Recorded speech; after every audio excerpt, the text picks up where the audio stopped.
bonjour à tous et bienvenue dans ce premier live du MOOC du Manager 2020, dans un contexte un petit peu particulier, hein, puisqu'on est tous confinés chez nous. On est tous dans nos bulles, mais on est aussi tous confinés à domicile. Donc c'est aussi pour ça que vous êtes tous nombreux, malgré l'horaire un peu tôt.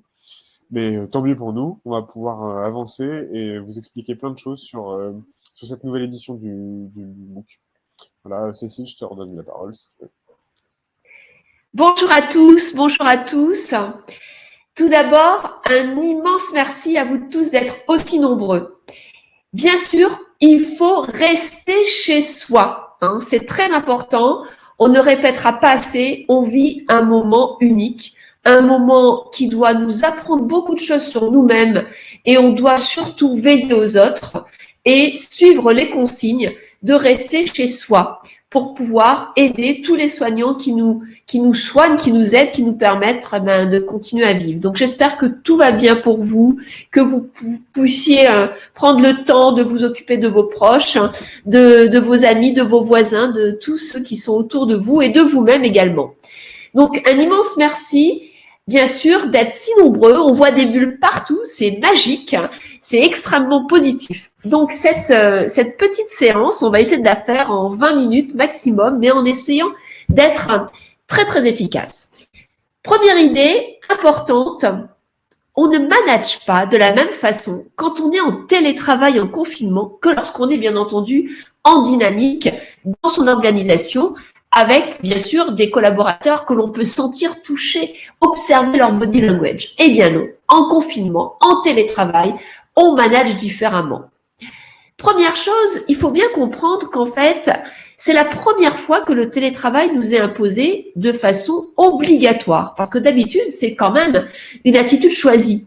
On choisit de télétravailler un jour ou deux dans la semaine. Là, on est obligé de toujours télétravailler. Donc, quand on le peut, hein, si on n'a pas des enfants en bas âge, par exemple.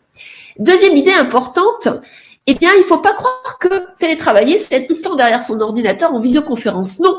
Un bon télétravail, c'est quand on va séquencer son temps entre, bien sûr, de la visio, des coups de fil et des SMS, mais surtout, on va prendre le temps de travailler en solitude pour pouvoir enfin réfléchir, enfin se retrouver seul face à son travail et construire, livrer, créer et prendre le temps de bien faire son œuvre. Et ça, c'est peut-être ce que nous va nous apprendre, eh bien, le confinement, c'est apprendre à séquencer son travail et à ne pas être tout le temps en visio. Troisième chose importante, le confinement, c'est aussi l'occasion d'apprendre différemment, d'apprendre peut-être sur des nouveaux sujets, grâce bien entendu à tout ce qui est mis à la disposition.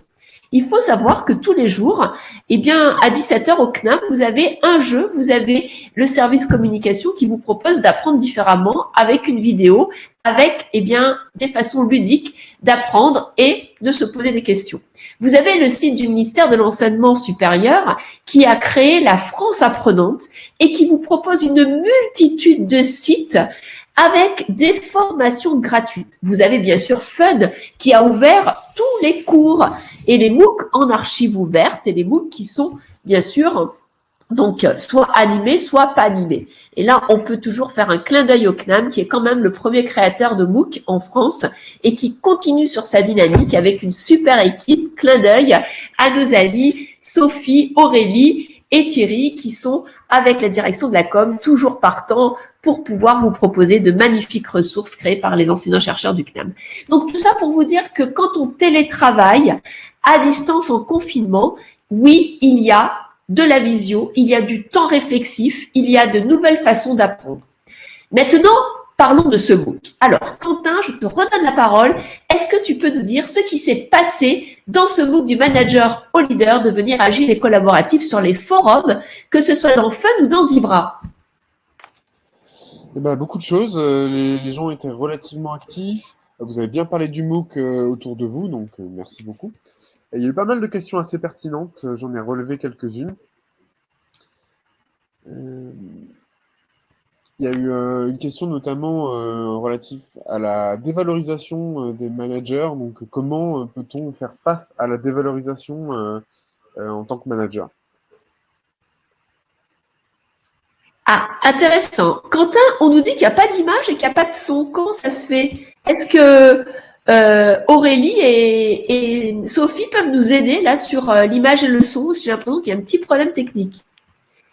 Alors, je vais continuer sur cette idée du manager qui est dévalorisé. Vous avez bien compris, ce qui est important aujourd'hui, c'est d'être un manager qui accompagne la transformation des organisations. Et pour ça, il y a premièrement des basiques à maîtriser. Ces basiques, ils sont dans le MOOC dans l'onglet options. C'est savoir décider, savoir motiver, savoir développer les talents. Si vous ne possédez pas ces basiques en tant que manager, vous n'irez pas très loin parce que vous n'arriverez pas à solliciter, à engager, à développer vos collaborateurs. Deuxièmement, il y a des nouvelles compétences à acquérir. Ces nouvelles compétences, c'est à la fois être capable de bien comprendre le numérique pour pouvoir intégrer l'alphabet de cette nouvelle civilisation. Deuxièmement, c'est intégrer des nouvelles façons de travailler avec l'agilité. Troisièmement, c'est bien sûr innover avec le design thinking et créer de l'intelligence collective avec les compétences de collaboration. Ça, ce sont les nouvelles compétences de collaboration. Une fois que vous avez vos basiques, une fois que vous avez ces nouvelles compétences, oui, le manager doit valoriser ce qu'il fait, valoriser ses équipes pour ne pas être un manager dévalorisé. Et pour ça, eh bien, il faut qu'il utilise les réseaux sociaux pour valoriser, pourquoi pas des actions, des succès, des intégrations de nouveaux collaborateurs, des mêmes informations qu'il va trouver dans les réseaux sociaux ou ailleurs pour montrer qu'il est en action, en move, en, bien entendu, création. C'est très important d'être un manager qui inspire, qui est sans cesse dans une dynamique grâce aux collaborateurs qu'il met en avant. Plus vous mettrez en avant les autres et plus vous serez vous-même mis en avant par des retours de feedback, par des remerciements et par une chaîne de réseau social, interne ou externe. Donc, il faut bien comprendre que pour ne pas être dévalorisé, déjà, il faut le vouloir. Deuxièmement, il faut agir. Et troisièmement, il faut valoriser les autres. C'est le secret pour ne pas être dévalorisé. Maintenant, dans ce MOOC, vous l'avez compris, il y a des nouvelles compétences à intégrer une fois que vous avez vos basiques et ces compétences de transformation. C'est tout ce qui est lié à l'intelligence artificielle et c'est pour ça qu'il y a un autre MOOC qui s'appelle l'IA pour tous, qui est gratuit, bien sûr sur Fun, possible de se certifier également et qui s'appelle l'IA pour tous et qui va vous aider à compléter ce MOOC sur le manager, devenir agile et collaboratif et l'IA pour tous, sachant que bientôt, on est en train de travailler sur de nouvelles compétences plus liées à l'individu. Qu'est-ce qui fait qu'il faut que vous travaillez votre talent, votre unicité pour pouvoir, eh bien, rester employable dans le monde de demain qui sera un monde avec de l'IA partout de façon invisible et de façon en tout cas opérationnelle. Donc voilà, vraiment bien comprendre que ce MOOC est fait. Ah ben voilà, ça y est, on se voit. Ce MOOC est fait donc de micro-vidéos. C'est à vous de les utiliser, de les télécharger, de les commenter, de les résumer, de les partager sur les réseaux sociaux comme vous voulez. Ne faites surtout pas tout. Faites ce qui vous plaît. Piochez, picorez, soyez en self-service et comprenez que toutes les interviews qui sont dans ce MOOC, elles sont vraiment là pour vous faire réfléchir, pour vous faire créer votre propre style de management, parce que c'est quand vous serez unique et que vous serez inspirant que vous serez convaincant. À toi la parole. Est-ce qu'il y a des questions maintenant qu'on se voit et qu'en fait, peut-être, vous entendez plus fortement les voix? À toi, Quentin. Eh bien, il y a notamment eu une question au sujet du confinement. Donc, comment on adapte notre pratique du management à ce contexte si particulier? Alors, c'est une excellente idée et je suis en train de créer une vidéo qui sera postée la semaine prochaine sur les réseaux sociaux et dans laquelle j'essaye de partager mes convictions sur comment manager en télétravail en mode confinement. Les 3 idées clés, c'est que déjà, il faut préparer son équipe à s'organiser avant de la lancer sur les visioconférences et sur les réseaux sociaux et sur les Teams ou les Skype. Non, il faut leur envoyer des tutos sur comment fonctionnent ces outils parce qu'il y a toujours des bugs. Il faut créer des teams avec des possibilités de s'entraîner avant d'aller dans une visio où il y aura 20 personnes. Et c'est important d'avoir également un ambassadeur qui accepte le rôle de la hotline de ces fameux outils qu'on ne maîtrise pas tous. Donc, on s'organise en amont, d'accord, des visios et du travail. Deuxième idée, il faut créer une chaîne de motivation. C'est-à-dire qu'en fait, il faut réimaginer la façon de motiver vos collaborateurs en télétravail. Premièrement, n'hésitez pas à avoir des relations unipersonnelles, one-to-one, par téléphone, par SMS, par mail, parce que c'est pas parce qu'on est en télétravail qu'il faut tout de suite penser massif. Non, télétravailler, ça peut être travailler avec une personne à distance également. Et dans cette période de stress qui caractérise la période de confinement, les collaborateurs ont besoin que vous preniez de leurs nouvelles. Donc, n'hésitez pas à aller vers eux. Pourquoi pas instaurer dans la semaine un break dans lequel, eh bien, vous laissez les collaborateurs vous téléphoner et vous laissez chacun vous livrer de façon informelle ses propres problèmes d'organisation, ses problèmes, de gestion du temps, etc.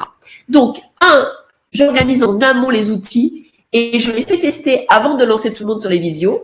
2, j'organise une chaîne de la motivation. Et 3, eh bien, je commence à imaginer de nouvelles routines, une nouvelle culture de cette caractéristique du monde en télétravail. Et cette nouvelle routine, c'est apprendre, à boire tout le temps avec sa chili. Pourquoi? Parce que c'est très important de boire quand on reste assis. C'est deuxièmement très important d'avoir une bonne assise, une bonne ergonomie avec son ordinateur. Vous savez, votre ordinateur, vous devez avoir les yeux qui sont toujours au-dessus de l'écran et puis vos bras qui sont toujours posés sur la table. Pourquoi? Parce que si vous n'êtes pas bien assis, pendant toutes ces heures de télétravail, vous allez avoir des maladies musculo-squelettiques. Et je peux vous dire que j'ai eu une NBC,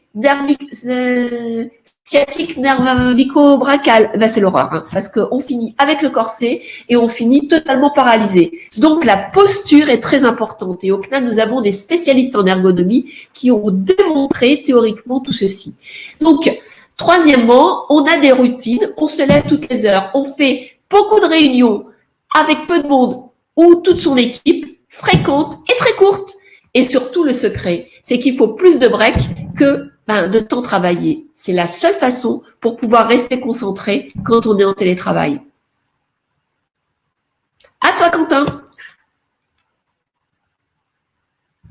En effet, moi je suis en télétravail et c'est vrai qu'il y a quand même pas mal de règles à suivre. C'est pas que le confinement, pour moi, c'est au quotidien. Donc c'est vrai qu'il y a des règles et un rythme à prendre pour télétravailler efficacement. J'avais également une question, plutôt une remarque que je trouvais intéressante sur l'idée de suivre ce MOOC pour prendre du recul sur sa pratique de manager, pour éventuellement changer un peu la manière de traiter avec ses collaborateurs, ce genre de choses. Tu peux nous en dire 2 mots, Cécile, éventuellement? Tout à fait. Alors, ce MOOC, vous l'avez compris, c'est vraiment un MOOC de structuration pour comprendre tout ce qui se passe dans les organisations en transformation et pour vous donner, les nouvelles compétences. Si vous voulez aller plus loin, déjà, vous avez le MOOC IA pour tous. Ensuite, vous avez des cours au CNAM. Et par exemple, vous avez des cours qui, ce semestre, sont 100% en FOD sur comment travailler avec le digital et les ressources humaines. Comment travailler l'ergonomie, comment faire des statistiques, comment travailler en mode coaching, etc. Vous avez des cours dans toutes les disciplines, puisque nous faisons absolument toutes les disciplines. Donc, ces cours sont 100% en FOD et ils sont très peu chers. Je crois qu'ils coûtent entre 40 et 60 euros. Enfin bon, c'est vraiment moins qu'un livre. Et ça vous permet de pouvoir enrichir et avoir des yeux certifiants sur des produits qui sont des produits que vous pourrez rajouter sur vos CV ou vos LinkedIn.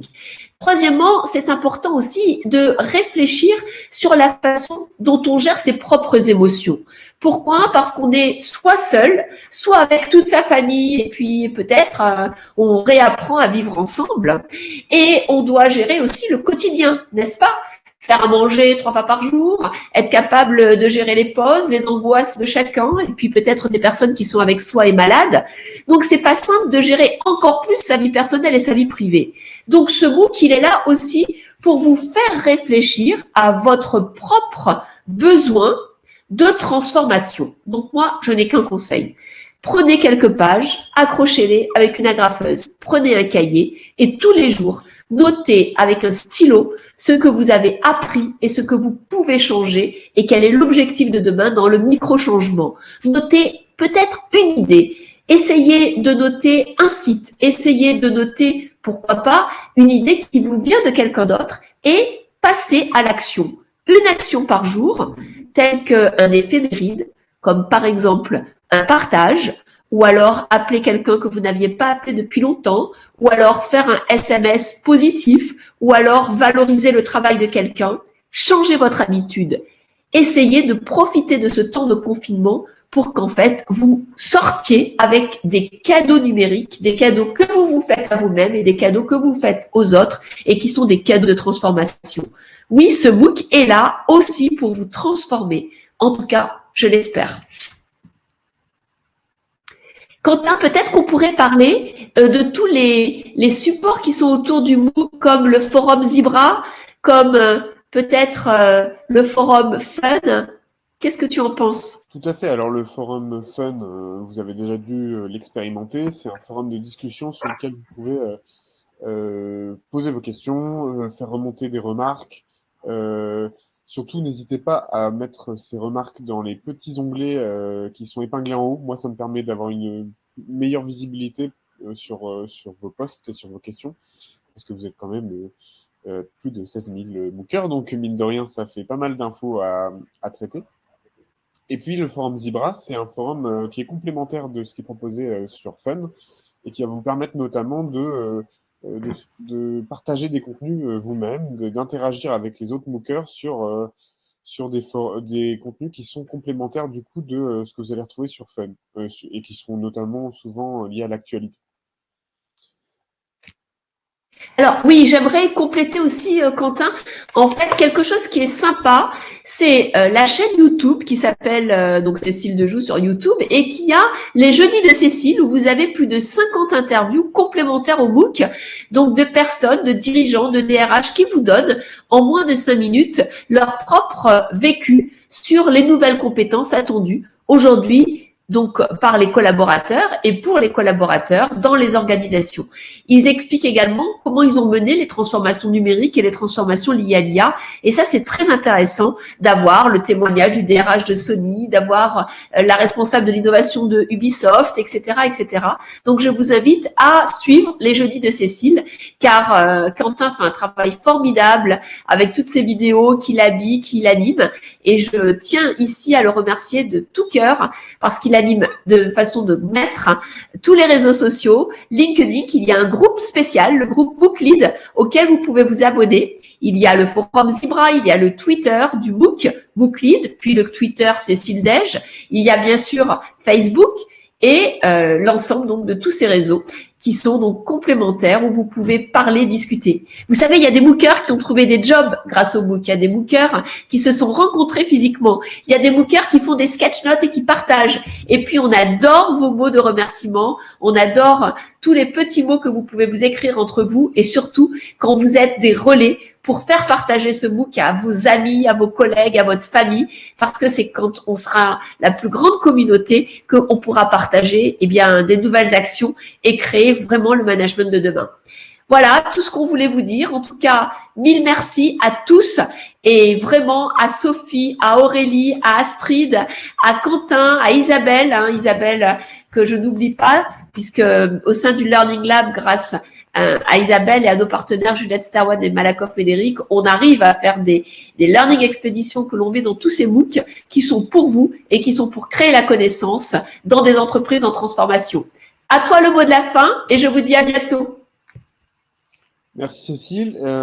Donc je tenais à dire que ce live, effectivement, il y a eu pas mal de problèmes techniques, donc il y aura un replay qui sera accessible dès lundi sur les réseaux sociaux et sur la chaîne YouTube. Donc n'hésitez pas à y jeter un œil. J'ai vu qu'il y avait beaucoup de questions qui n'ont pas eu de réponse. On n'a pas eu le temps, désolé, de les traiter. N'hésitez pas à les mettre dans le forum de Facebook. Voilà, vous les mettez dans les onglets nous contacter. Et moi, je les ferai remonter à Cécile et on vous donnera les réponses le plus vite possible. Voilà. Sachant que la plupart des questions sont évidemment accessibles directement dans les contenus qui sont déjà inclus dans le MOOC. Hein. J'ai vu sur l'agilité, sur le passage du manager au leader, évidemment, c'est la thématique. Donc, vous le verrez dans les contenus courts. Nous, on va vous donner rendez-vous le 27 avril, puisque vous aurez accès à ce jour-là à deux lives, un live par MOOC, un pour le MOOC IA et un pour le MOOC Manager. Voilà, donc soyez présents. Bon confinement à tous et bon courage. Bon courage. Au revoir.